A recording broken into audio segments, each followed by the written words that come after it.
देख रहे हैं राज प्रथम। मैं हूं आपके साथ वैष्णवी झा। मध्य प्रदेश और छत्तीसगढ़ के इस खास बुलेटिन में आपका बहुत स्वागत है। बुलेटिन की शुरुआत करने से पहले नजर डालेंगे हेडलाइंस पर।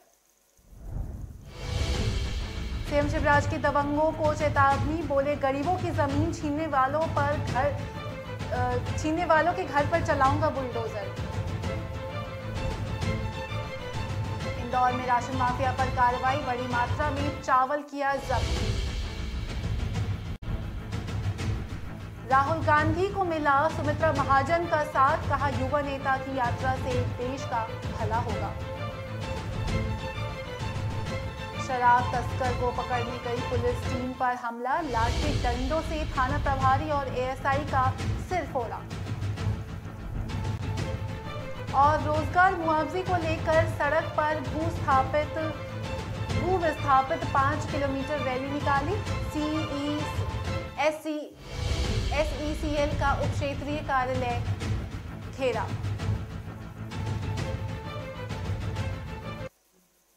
अब खबरें जानेंगे विस्तार से।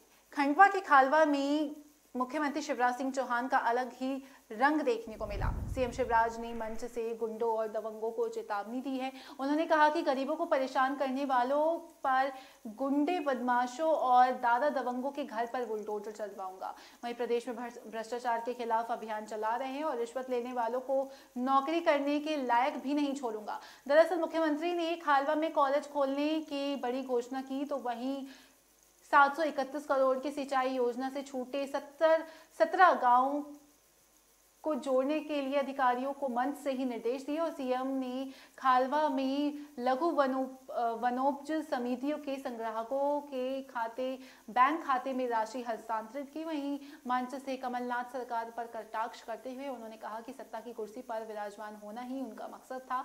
प्रदेश में किसी का राज है तो वो जनता का राज है। कांग्रेस ने सिर्फ शोषण ही किया है।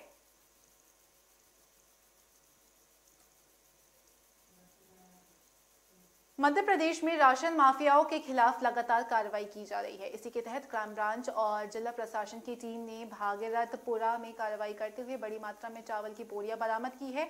यह अनुमान लगाया है कि सरकारी चावल को व्यापारी द्वारा कम दाम में खरीदा जा रहा था और जहां मौके पर बड़ी मात्रा में चावल को जब्त किया गया, वहीं व्यापारी के खिलाफ प्रकरण दर्ज कर कार्रवाई की गई। मुख्यमंत्री शिवराज सिंह चौहान के निर्देश पर राशन खाद्य सामग्री को लेकर कार्रवाई के आदेश जारी किए गए और इसी के तहत इंदौर जिला प्रशासन द्वारा लगातार ऐसे राशन माफियाओं पर कार्रवाई किया जा रहा है जो गरीबों के हक का राशन ब्लैक में बेचकर भारी मुनाफा कमाने में लगे हुए हैं। और इसी कड़ी में गुरुवार को क्राइम ब्रांच की सूचना के आधार पर जिला प्रशासन ने इंदौर के भागीरथपुरा में चावल के गोदाम में दबिश दी, जहां 1200 स्क्वायर फीट गोदाम में बड़ी मात्रा पर चावल भरा गया। और वहीं मौके पर पहुंचे जिला प्रशासन अधिकारी योगेश झा ने बताया कि ये गोडाउन सतीश अग्रवाल नाम के व्यक्ति का है, जिसके द्वारा बड़ी मात्रा में चावल के बोरे संग्रहित किए गए हैं। और साथ ही गोदाम के बाहर 2 ऑटो रिक्शा चावल से भरे मिले जो चावल खाली कर रहे थे। वहीं ऑटो चालकों ने बताया कि ऑटो रिक्शा से क्षेत्र में चावल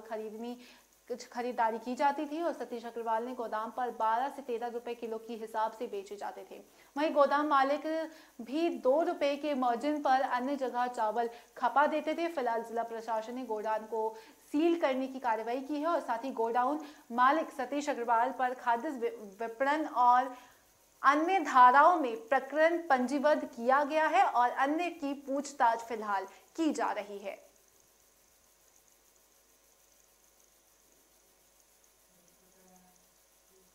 राहुल गांधी की भारत जोड़ो यात्रा बीजेपी के तमाम छोटे छोटे नेताओं पर निशाने पर है। हालांकि अब उन्हें लोकसभा की पूर्व अध्यक्ष सुमित्रा महाजन का साथ मिल गया है। सुमित्रा महाजन ने कहा है कि वे इस यात्रा के राजनीतिक पक्ष की बात नहीं कर रही है, लेकिन इतना जरूर मानती है कि एक युवा यात्रा पर निकला है तो उसे देश का भला ही सोचना चाहिए। उन्हें भरोसा है कि वह देश का भला ही सोचेगा। जबलपुर प्रवास पर आई इंदौर की पूर्व सांसद और पूर्व लोकसभा अध्यक्ष सुमित्रा महाजन ने कहा कि यात्रा निकालकर राहुल गांधी हिंदुस्तान को समझने की कोशिश कर रहे हैं, जिसकी मैं तारीफ करती हूँ। इस यात्रा से राहुल गांधी को सोच समझकर बोलने में काफी मदद मिलेगी। उन्होंने ये भी कहा है कि लोकतंत्र में के लिए मजबूत विपक्ष का होना बहुत जरूरी होता है और बीजेपी की वयोवृद्ध नेता सुमित्रा महाजन की तारीफ से राहुल गांधी गदगद हो सकते हैं। वहीं सुमित्रा महाजन ने राहुल की पदयात्रा का स्वागत करते हुए कहा कि इसके पहले जिन भी महापुरुषों ने देश के लिए काम किया है, उन्होंने पहले देश भर की यात्राएं कर भारत को समझने की कोशिश की थी। इस मामले में उन्होंने पूर्व प्रधानमंत्री और विपक्ष के नेता रहे स्वर्गीय अटल बिहारी वाजपेयी का उदाहरण भी दिया। साथ ही उन्होंने कहा कि उनके समय में विपक्ष मजबूत हुआ करता था। मजबूत विपक्ष होने से सरकार पर भी अंकुश रहता था।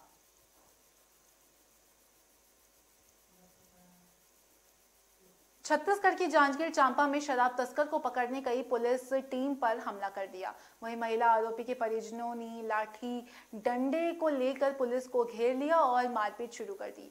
इस हमले में पामगढ़ थाना प्रभारी ओम प्रकाश कुर्रे और एएसआई शिव चंद्रा घायल हो गए। दोनों को गंभीर चोटें आई हैं। दोनों अफसरों को बिलासपुर रेफर किया गया और घटना के बाद एडिशनल एसपी अनिल सोनी और पुलिस फोर्स मौके पर पहुंची है। जानकारी के मुताबिक पुलिस को कई दिनों से पामगढ़ क्षेत्र में सेंगड़िया गांव के सबड़िया टेड़ा में शराब तस्करी की सूचना मिल रही थी और इस पर डीएसपी हेडक्वार्टर निकोलस खलको के नेतृत्व में थाना प्रभारी ओम प्रकाश कुर्रे, एएसआई शिव चंद्रा और 4-5 पुलिसकर्मी गांव में छापा मारने के लिए पहुंचे थे। वहीं मौके पर पुलिस ने 15 लीटर शराब के साथ आरोपी महिला को गिरफ्तार कर लिया और थाने ले जाने लगे। वहीं डीएसपी निकोलस खालको अपनी टीम के साथ 4 पहिया वाहन में आरोपी महिला को लेकर आगे बढ़ गई और जबकि थाना प्रभारी ओम प्रकाश कुर्रे और एएसआई शिव चंद्रा बाइक पर पीछे आ रहे थे। वहीं आपको यहाँ पर यह बताया जा रहा है कि रास्ते में आरोपी महिला के परिजन पहुंचे और थाना प्रभारी और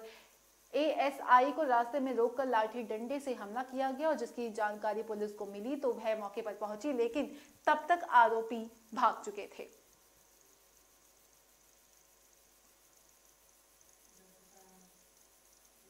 छत्तीसगढ़ के कोरबा में SECL की ओपन कास्ट खदान से भू विस्थापित एक बार फिर आंदोलनरत हो गई है। वहीं उन्होंने गुरुवार को 5 किलोमीटर रैली निकाली और SECL के उप क्षेत्रीय कार्यालय का घेराव किया। इस दौरान भू स्थापित घंटों तक जमकर प्रदर्शन करते रहे, जिसके चलते ऑफिस और ट्रांसपोर्ट का काम पूरी तरह से प्रभावित रहा। ये लोग लंबे समय से रोजगार और मुआवजा देने की मांग कर रहे हैं। प्रदर्शनकारियों ने 14 सूत्रीय मांगों को लेकर एक ज्ञापन भी सौंपा है। सराई पाली ओपन कास्ट खदान से प्रभावित परिवार रोजगार, बसाहट और मुआवजे को लेकर पाली स्थित शिव मंदिर के पास एकत्र हुए, जिसके बाद वहां से रैली निकाल खदान परिसर तक पहुंचने और कार्यालय का घेराव कर दिया। आरोप लगाया गया कि खदान में नियोजित आउटसोर्सिंग कंपनी स्टार एक्स से वे प्रताड़ित है। कहा गया है कि लगातार कामगारों की समस्या को नजरअंदाज किया जा रहा है। इसके चलते वे काफी परेशान हो चुके हैं।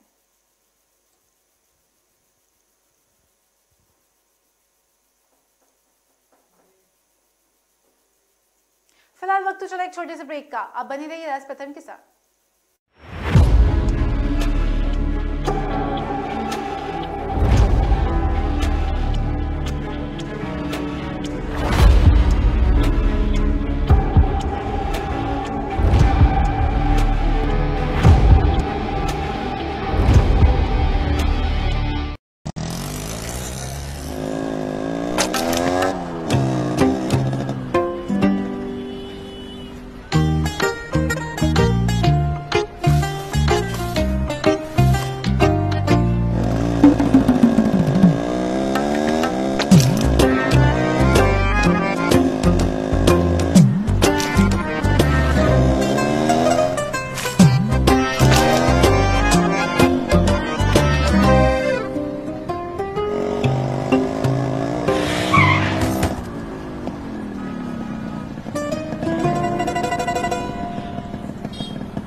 जब सोच सुंदर होगी तभी तो देश सुंदर होगा।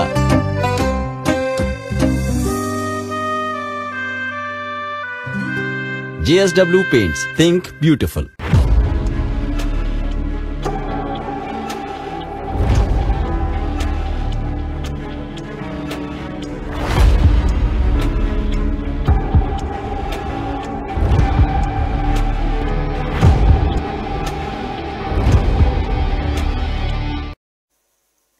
ब्रेक के बाद स्वागत है आपका। बढ़ेंगे अगली खबर की ओर। बीजेपी नेता और पूर्व मुख्यमंत्री उमा भारती को खुश करने के लिए भोपाल में हुक्का बार और लाउंज के संचालन पर रोक के सरकारी आदेश पर अब मध्य प्रदेश हाईकोर्ट ने रोक लगा दी है। इस मामले पर अगली सुनवाई 28 नवंबर को होगी। वहीं मध्य प्रदेश हाईकोर्ट ने भोपाल कलेक्टर के उस आदेश पर अंतिम रोक लगा दी है जिसमें शहर में संचालित हुक्का बार और लाउंज पर प्रतिबंध लगाया गया था। और जस्टिस विवेक अग्रवाल की एकल पीठ ने गृह विभाग के प्रमुख सचिव, कलेक्टर भोपाल और पुलिस कमिश्नर और नगर निगम आयुक्त को नोटिस जारी कर जवाब मांगा था।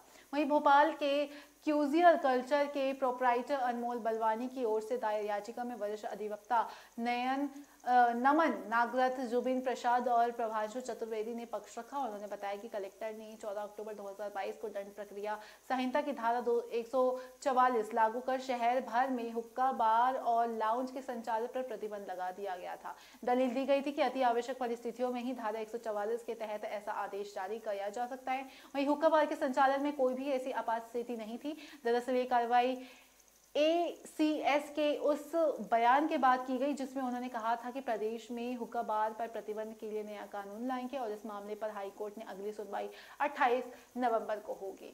तो सरकार के खिलाफ सख्त कार्रवाई किया जा रहा है। फिलहाल पिछले कुछ दिनों से गृह मंत्री नरोत्तम मिश्रा ने कहा था कि हुक्का बार और लाउंज पर सख्ती से रोक लगाने के लिए सिगरेट और अन्य तंबाकू उत्पाद अधिनियम 2003 में संशोधन किया जाएगा।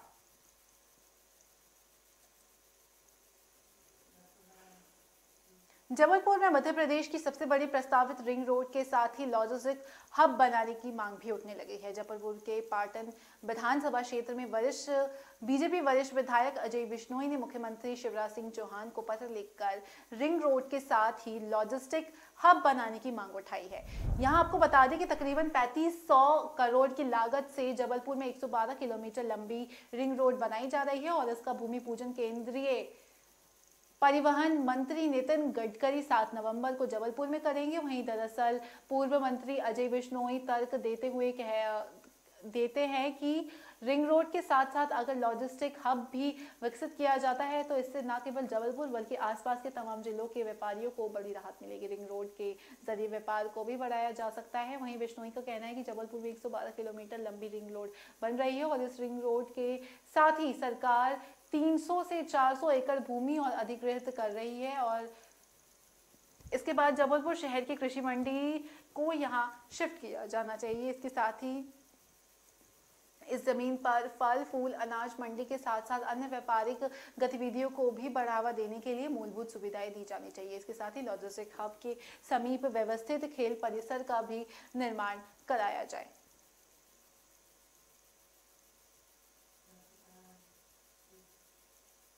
मध्य प्रदेश में अगले साल होने वाले विधानसभा चुनाव के पहले ही राजनीतिक पार्टियां सक्रिय हो गई है। वही पार्टी एक दूसरे पर आरोप प्रत्यारोप लगाना शुरू कर चुकी है। इसी कड़ी में कांग्रेस ने प्रदेश के सीएम पर बड़ा आरोप लगाते हुए सड़कों पर मुख्यमंत्री के पोस्टर लगाए हैं। दरअसल इंदौर कांग्रेस द्वारा कांग्रेस के प्रमुख चौराहे पर मुख्यमंत्री शिवराज सिंह चौहान के नामों से शिवराज पे के QR कोड के पोस्टर बनाकर लगाए गए हैं और जिस पर लिखा गया है कि प्रदेश उधारी पर चलता है, कृपया यहाँ उधार दें।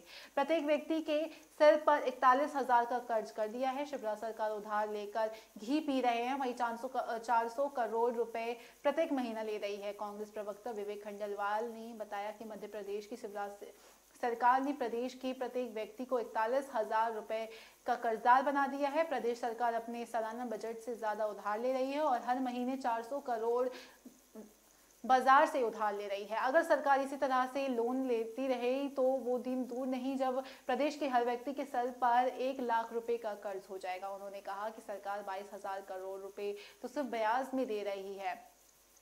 साथ ही प्रदेश में अब तक की सबसे ज्यादा बेरोजगारी भी है और करीब इसी वर्ष 6 लाख लोग बेरोजगार हुए हैं। वहीं 33 लाख पंजीकृत बेरोजगार है और प्रदेश में 1 करोड़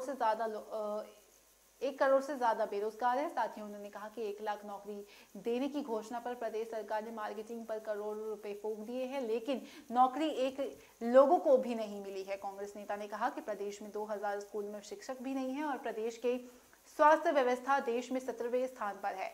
देश में प्रदेश की स्थिति उधार चंदा के रूप में शिवराज सरकार ने कर दी है और कांग्रेस नेता का कहना है कि आए दिन सीएम शिवराज सिर्फ घोषणाएं करते हैं और घोषणाओं की मार्केटिंग के लिए करोड़ों रुपए उधार देकर फूंक देती है। तो साफ तौर पर सीएम शिवराज का यह पोस्टर कांग्रेस की तरफ से लगाया गया।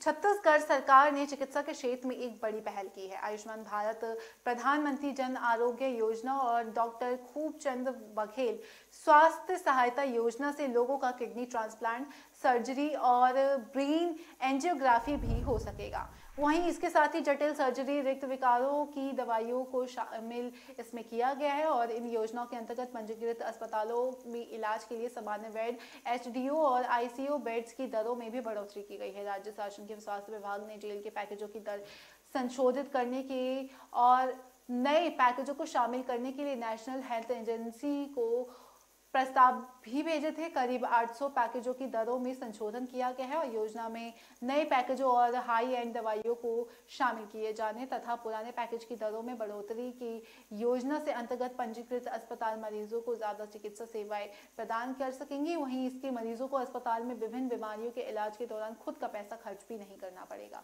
डॉक्टर खूबचंद बघेल स्वास्थ्य सहायता योजना के अंतर्गत इलाज का दायरा बढ़ाते हुए क्रॉनिक रीनल फेल्योर के रोगियों के लिए की जाने वाली कंटिन्यूस एम्बुलेंट्री पेरिटोनियल डायलिसिस का नया पैकेज जोड़ा है और सरकारी अस्पताल के लिए आरक्षित इस पैकेज के तहत शासकीय चिकित्सालयों या निजी क्षेत्रों के नेफ्रोलॉजिस्ट, कैथेटर इंसर्जन के लिए मरीजों को रायपुर स्थित डीकेएस सुपर स्पेशलिटी अस्पताल या एम्स में रेफर किया जा सकता है। तो साफ तौर पर छत्तीसगढ़ सरकार की तरफ से ये बड़ी पहल स्वास्थ्य के क्षेत्र में देखी गई।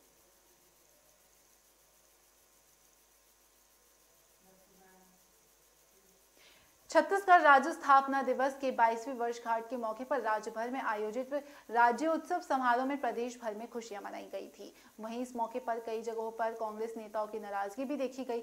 सरगुजा में टीएस सिंहदेव समर्थक प्रदेश स्तर के 2 कांग्रेस नेता डॉक्टर जेवी श्रीवास्तव और द्वितेंद्र मिश्रा को मंच पर जगह नहीं मिली, इसलिए वे नाराज हो गए थे। वहीं इधर मनेंद्रगढ़, चिरमिरी, भरतपुर जिले में मनेंद्रगढ़ नगर पालिका के अध्यक्ष प्रभा पटेल को भी मंच पर स्थान नहीं मिला, इसलिए उन्होंने मंच के सामने जमीन पर बैठकर विरोध जताया और ऐसा ही कुछ बिलासपुर जिले में भी हुआ। यहाँ महापौर रामशरण यादव भी नाराज हो गए क्योंकि वह समारोह स्थल में दर्शक दीर्घा में काफी देर तक बैठे रहे, लेकिन उन्हें किसी ने कुछ नहीं पूछा। बाद में उन्हें किसी तरह मनाकर मंच पर बैठाया गया। आपको बता दें कि 1 नवंबर को छत्तीसगढ़ राज्य स्थापना दिवस मनाया जाता है और वहीं प्रदेश भर में जिला मुख्यालयों में राज्योत्सव कार्यक्रम आयोजित भी किया गया था और जहां विभिन्न सरकारी योजनाओं की प्रदर्शनी भी लगाई गई थी और इस माध्यम से सरकार द्वारा चलाई जा रही अलग अलग विभागों की योजनाओं की जानकारी आमजनों को दी गई और वहीं शाम के वक्त सांस्कृतिक कार्यक्रमों का आयोजन भी किया गया था।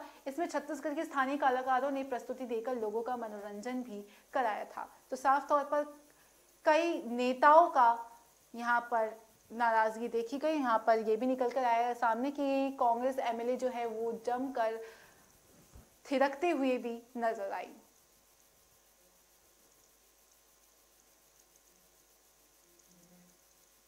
वक्त तो चला एक छोटे से ब्रेक का। ब्रेक के बाद जल्द हाजिर होंगी।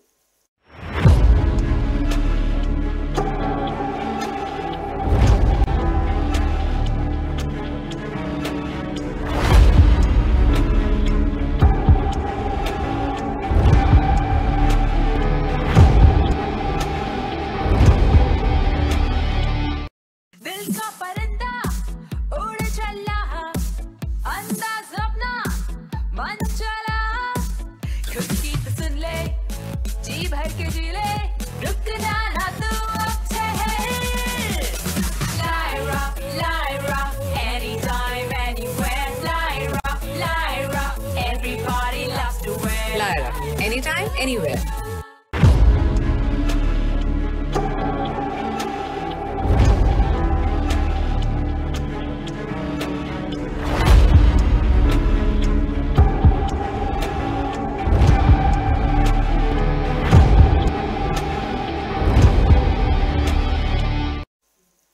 ब्रेक के बाद स्वागत है आपका। रुक करेंगे अगली खबर का। पन्ना में लोक निर्माण विभाग के उपयंत्री को लोकायुक्त सागर टीम ने 7 लाख रुपए की रिश्वत लेते हुए लंगे हाथों पकड़ा है।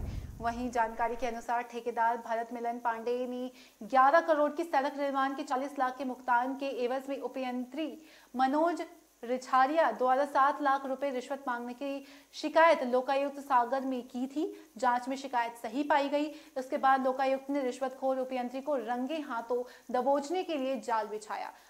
वहीं लोक निर्माण विभाग कार्यालय परिसर पन्ना में उपयंत्री को ठेकेदार से 1 लाख रुपए नगद और 6 लाख का चेक रिश्वत के रूप में लेते हुए रंगे हाथों दबोच लिया। वहीं उपयंत्री को गिरफ्तार कर भ्रष्टाचार अधिनियम के तहत प्रकरण दर्ज किया गया। वहीं लोकायुक्त रीवा ने सतना जिले में बड़ी कार्रवाई की है और यहां सहायक ग्रेड 2 रीडर को 1500 रुपए की रिश्वत लेते हुए रंगे हाथों पकड़ा। ये कार्रवाई मेहर तहसील में की गई और शिकायतकर्ता नारायण सोनी सोनवारी की निवासी है जो दुकानदार है। वही आरोपी विनोद कुमार गुप्ता सहायक ग्रेड 2 रीडर तहसीलदार मेहर में तैनात है और आरोपी ने प्लॉट के नामांतरण के बदले रिश्वत मांगी थी और शिकायतकर्ता के हाव भाव से आरोपी विनोद कुमार सोनी को शंका होने पर वह शिकायतकर्ता से 1500 रुपए रिश्वत लेकर तहसील कार्यालय के अंदर से दीवार फांद कर फरार हो गया, जिसकी तलाश फिलहाल की जा रही है।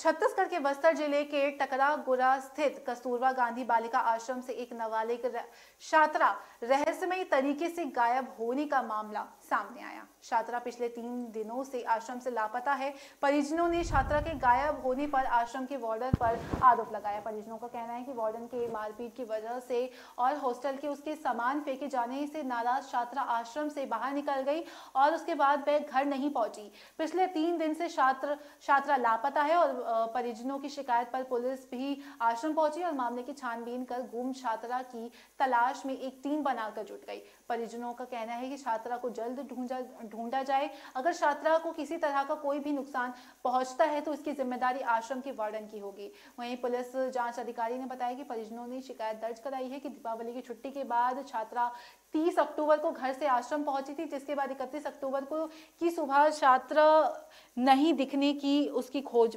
पर उसकी खोजबीन की गई, लेकिन वो नहीं मिली। फिर इस बात की सूचना पुलिस को दी गई और पुलिस छात्रा की तलाशी कर रही है।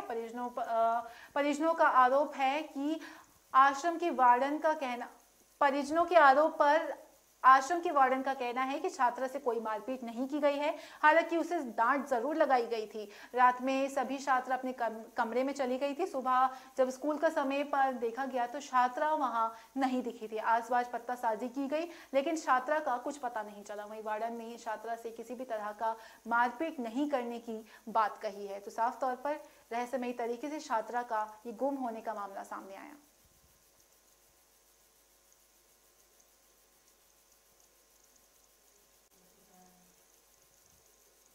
मध्य प्रदेश के गृह एवं जेल मंत्री डॉक्टर नरोत्तम मिश्रा ने अनुसूचित जाति और जनजाति वर्गों के प्रति संवेदनशीलता विषय पर आयोजित 2 दिवसीय सेमिनार स्पर्श का शुभारंभ किया।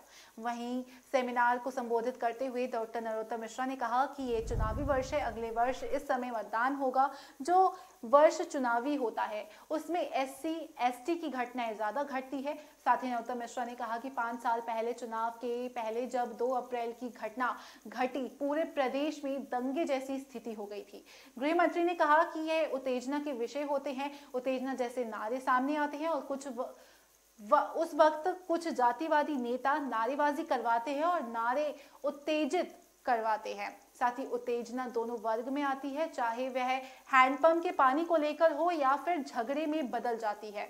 गृह मंत्री ने कहा कि डीजीपी बता रहे थे कि हॉटस्पॉट चिन्हित किए गए हैं, वहां सख्त नजर रखी जा रही है। ऐसे क्षेत्रों में हमारे सोशल मीडिया नेटवर्क भी एक्टिव हो, जानकारी मिले कि उन्हें कौन भटका रहा है। तुरंत सोशल मीडिया पर उन घटनाओं के सही पहलू की जानकारी पोस्ट करें ताकि लोगों को कोई भ्रमित ना कर पाए। गृह मंत्री ने कहा कि छोटे स्तर पर होने वाले चुनावों में गांव बस्तियों में बंट गए हैं, वहीं बस्तियां मोहल्ले में बदल गई है। पहले गांव में शादी हो या गमी सब मिलकर काम करते थे, अब वसुदेव कुटुंबकम का भाव बदलता जा रहा है। वहीं गृह मंत्री ने समाज में मोबाइल के बढ़ते दुरुपयोग को लेकर भी चिंता जताई। उन्होंने कहा कि जिन माध्यमों का उपयोग वातावरण के विषाक्त करने में किया जाता है है उसी का प्रयोग समाज को जागरूक करने के लिए भी करें।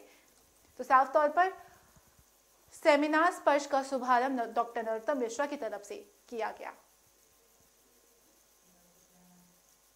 छत्तीसगढ़ के सभी जिलों में छत्तीसगढ़ महतारी की प्रतिमा लगाई जाएगी। मुख्यमंत्री भूपेश बघेल ने रायपुर जिला कलेक्ट्रेट में छत्तीसगढ़ महतारी की एक प्रतिमा का अनावरण किया था और सभी जिलों में प्रतिमा लगाने का फैसला भी किया था। इसका आने वाले विधानसभा चुनाव में कितना असर होगा, क्या बीजेपी भी छत्तीसगढ़ या वादे को लेकर फॉलो करेगी? दरअसल राजधानी रायपुर में मंगलवार को छत्तीसगढ़ महतारी की प्रतिमा का अनावरण किया गया था और मुख्यमंत्री भूपेश बघेल ने रायपुर कलेक्ट्रेट चौक में रायपुर स्मार्ट सिटी लिमिटेड द्वारा नवनिर्मित प्रतिमा का अनावरण किया था। इस दौरान उन्होंने कहा था कि छत्तीसगढ़ महतारी हमारे राज्य की अस्मिता, सम्मान और स्वाभिमान का प्रतीक है। छत्तीसगढ़ की माटी की परंपरा और लोक संस्कृति को बढ़ावा देने के लिए प्रतिमा स्थापित की गई थी। वहीं उन्होंने कहा कि राज्य सरकार द्वारा सभी जिलों में छत्तीसगढ़ महतारी की प्रतिमा लगाने का फैसला किया गया था। उन्होंने कहा था कि हमारी सरकार के पारंपरिक साथ ही त्योहारों, खेलों, कला और संस्कृति को बढ़ावा देने पर विशेष ध्यान दिया जा रहा है। छत्तीसगढ़ महतारी की प्रतिमा राज्य में छत्तीसगढ़ीयवाद की प्रमुख निशानी है। छत्तीसगढ़ लोग छत्तीसगढ़ महतारी की पूजा करते हैं और अपना गौरव मानते हैं। साथ ही राज्य में भूपेश बघेल की सरकार बनने के बाद छत्तीसगढ़ महतारी के सम्मान पर कांग्रेस काम करने का दावा भी कर रही है। वहीं मुख्यमंत्री भूपेश बघेल ने राज्य के सभी जिलों में छत्तीसगढ़ महतारी की प्रतिमा लगाने के निर्देश दिए हैं। इससे पहले भी शासकीय दफ्तरों में छत्तीसगढ़ महतारी की फोटो और शासकीय आयोजन की शुरुआत में छत्तीसगढ़ महतारी की पूजा अर्चना करने का मुख्यमंत्री ने निर्देश दिया। तो साफ तौर पर मुख्यमंत्री भूपेश बघेल की तरफ से ये निर्देश सामने आए।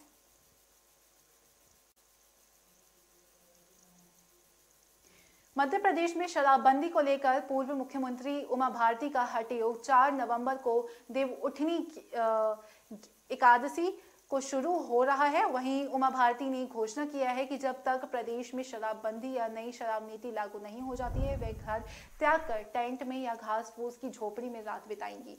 साथ ही उनका ये हट योग फिलहाल 14 जनवरी मकर संक्रांति तक चलेगा। माना जा रहा है कि अभी तक उनके इस बयानों से शिवराज सरकार को असहज कराने के बाद उमा भारती का यह मैदानी अभियान राजनीतिक बवाल काटेगा और उनके इस आंदोलन में बड़ी संख्या में भीड़ जुटाने की आशंका में भी सरकार अलर्ट मोड पर है। सूत्रों का कहना है कि प्रशासन को बिना किसी हस्तक्षेप उनके ऊपर कड़ी नजर रखने के लिए कहा गया है और बीजेपी की दिग्गज नेता उमा भारती ने अपने गृह त्याग आंदोलन की शुरुआत नर्मदा के उद्गम स्थल के अमरकंटक से वे करने जा रहे हैं। वहीं पूर्व मुख्यमंत्री उमा भारती के कार्यालय से जारी प्रोग्राम के मुताबिक वह 4 नवंबर को 2:30 बजे अमरकंटक पहुंच गई हैं और जिसके बाद स्थानीय कार्यक्रमों में भाग लेने के बाद उनका रात्रि में विश्राम टेंट में ही होगा। वहीं प्रदेश के मुख्य सचिव और डीजीपी सहित आला अधिकारियों को भेजे दौरा कार्यक्रम में बताया गया कि उमा भारती शाम 4 बजे भोपाल से प्रस्थान कर 8:30 बजे तक जबलपुर पहुंचेंगे। वहीं यहां स्थानीय कार्यक्रमों में भाग लेने के बाद रात्रि विश्राम जबलपुर या बेरा घाट में सर्किट हाउस में होगा। तो साफ तौर पर उमा भारती का यह हठ योग देखा गया, जहां पर यह हठ योग उनका मकर संक्रांति यानी कि 14 जनवरी तक चलेगा।